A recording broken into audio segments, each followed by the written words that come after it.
بسم اللہ الرحمن الرحیم۔ السلام علیکم ورحمۃ اللہ وبرکاتہ۔ میں ہوں سید عاشق حسین اور آپ دیکھ رہے ہیں اسلامک نالج۔ آج کی اس ویڈیو میں بات کریں گے خواب میں کسی کو کاٹتے دیکھنے کی تعبیر۔ حضرت سیدنا ابن سیرین رحمۃ اللہ تعالی علیہ نے ارشاد فرمایا کہ اگر کوئی شخص خواب میں دیکھے کہ اس کو کسی نے کاٹا ہے تو یہ اس بات کی دلیل ہے کہ اس شخص سے اس کو زیادہ محبت ہوگی، اور اگر دیکھے کہ اس کو کسی شخص نے غصے کے ساتھ کاٹا ہے تو یہ اس بات کی دلیل ہے کہ اس شخص کو اس سے اسی قدر نقصان ہوگا۔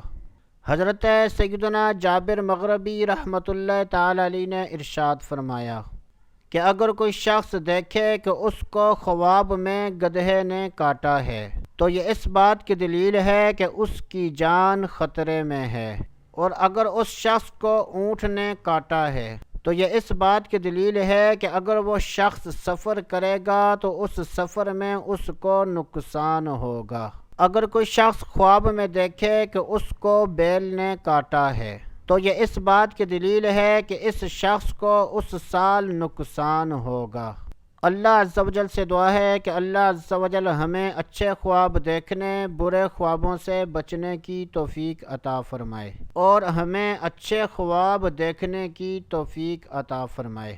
تو دوستو ابھی کے لیے اتنا ہی، اگلی ویڈیو تک اجازت، اللہ حافظ۔